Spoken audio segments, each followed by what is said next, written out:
அன்பான நெஞ்சங்களே, உனக்காக உச்சரிக்கப்பட்ட ஒரு சொல் தொடர்கிறது. என்ன கண்ணா இது? சாபம் கொடுகின்றேன், வரம் கொடுத்தாய், குடிக்க தண்ணீர் தராதவர்களுக்கு வரமா? இது தகுமா? இது முறையா? புலம்பினான் விஜயன். புன்னகை பூத்த கண்ணன் சொன்னான், வா போகலாம், நேரமாகிறது. பாதையில் பயணப்பட்டனர், நாம் வாழ்க்கையில் பயணப்படுவதைப் போலவே.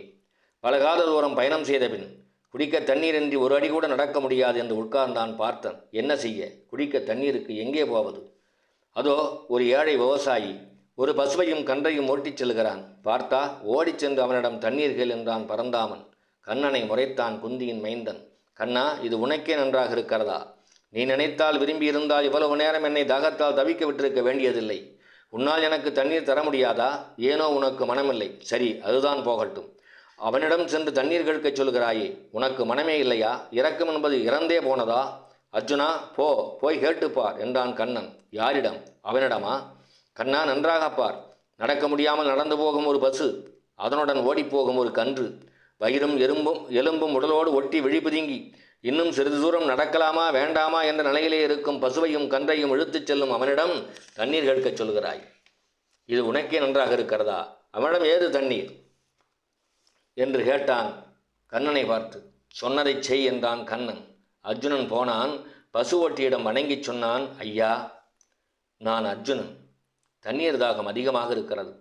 குடிக்க தண்ணீர் இருக்குமா என்றான். அவன் உடனே கையெடுத்து வணங்கி, ஐயா, நான் அனைத்தையும் துறந்த ஏழை விவசாயி. என்னிடம் இருப்பது இந்த நோஞ்சான் பசுவும் சிறும் கன்றுதான். இதோ இந்த பசுவின் மடியில் இருக்கும் பாலை கறந்து விடுகிறேன். உன் கைகளால் பாலை பிடித்து உன் தாகத்தை போக்கிக்கொள் என்றான் அந்த ஏழை விவசாயி. பார்த்தான். பவ்யமாய் குனிந்து இரு கைகளையும் பசுவின் மடியின் கீழ் பிடித்தான். ஒருபுறம் இவன், மறுபுறம் காம்புகளை பிடித்து இழுத்து பால் கறந்தான் விவசாயி. பால் இருந்தால்தானே வரும். வந்தது. இருந்த கொஞ்சம் பால் சுரந்தது. பிடித்து குடித்தான். ஒரு வாய்தான் கிடைத்தது. தொண்டை நனைந்தது. நன்றி ஐயா.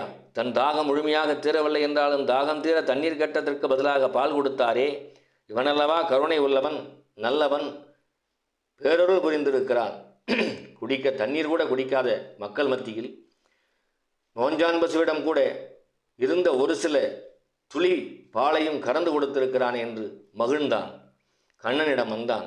கண்ணா, தண்ணீர் இல்லை என்றாலும் என் தாகம் தீர்வதற்கு தன் நோஞ்சான் பசுவிடமிருந்து ஒரு வாய் பாலை கறந்து கொடுத்துவிட்டு எதுவும் செய்யாதது போல சென்று கொண்டிருக்கிறானே, அவனுக்கு ஒரு வரம் கொடு என்றான் பார்த்தன்.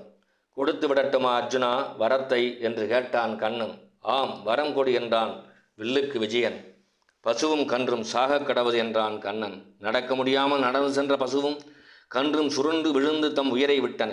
இதை பார்த்த அர்ஜுனன் கண்களில் கோபம் கொப்பளிக்க, வாய் தடுமாற, கைகள் நடுங்க. கண்ணா, நீ என்னதான் நினைத்து கொண்டிருக்கிறாய்? நான் சொன்னது என்ன? நீ செய்தது என்ன என்று கேட்டான். என்ன அர்ஜுனா? சொன்னதை செய்தேன். உன் பேச்சை மீற முடியுமா? நீ என் நண்பனாயிற்றே என்றான் கண்ணன் புன்னகையுடன். இதில் ஒன்றும் குறைவில்லை. கண்ணா, நான் சொன்னது எங்கு செய்தாய்? தண்ணீரே தராத குடிசைவாசிகளுக்கு சாபம் தரச் சொன்னேன். மாட மாளிகை செல்வம் வருமாறு வரம் கொடுத்தாய்.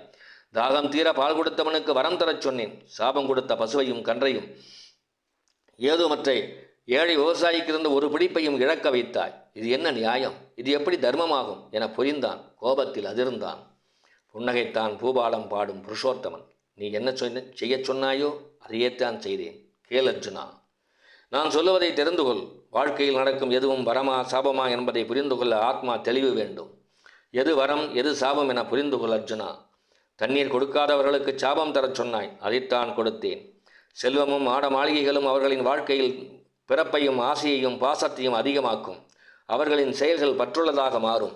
பற்று தேவையை அதிகரிக்கும். தேவை அதிகமானால் ஆணவம் தானே வரும்.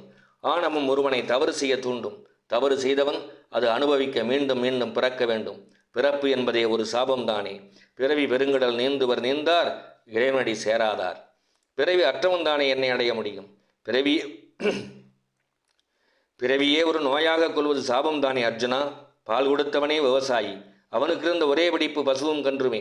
அவனோ என் நாமத்தை தினம் உச்சரிக்கும் பக்தன், பற்றற்றவன். உன் தாகத்தில் பால் கொடுத்து புண்ணியம் செய்தான். இதுவே அவனுக்கு நல்ல சமயம் என்பதால் வரம் கொடுத்தேன். அதை நீ சாபம் என்கிறாய். ஒரே பிடிப்பான பசுவும் கன்றும் போனதால் எந்த பற்றுமின்றி என்னையே முழு நேரம் நினைத்து வெகு விரைவில் என்னை வந்து அடைவான். அர்ஜுனா, எவன் ஒருவன் பிறவி எனும் பெருங்கடலை கடந்து விடுகிறானோ அதுவே அவனுக்கு வரம். எவன் பிறப்பிற்கு மூலமான கர்மாவை செய்து மீண்டும் மீண்டும் பிறக்கிறானோ அதுவே சாபம். வரமும் சாபமும் அவனவன் செய்வதே. வரமும் சாபமும் அவனவன் செய்வதே. நமது செயல்கள் வரத்தை தருமா சாபத்தை பெறுமா நாம் தான் முடிவு செய்ய வேண்டும். அன்பானவர்களே, நாம் செய்து கொண்டிருப்பதெல்லாம் நமக்கு வரத்தை தருமா சாபத்தை தருமா? வரம் தருவது போல் செய்கிறோமா சாபம் வருவது போல் நடக்கிறோமா? நாமே புரிந்து கொள்ள வேண்டும், தெரிந்து கொள்ள வேண்டும், அறிந்து கொள்ள வேண்டும். விதியை வெல்ல வேண்டும். வாருங்கள் வாழ்ந்து பார்ப்போம். நன்றி.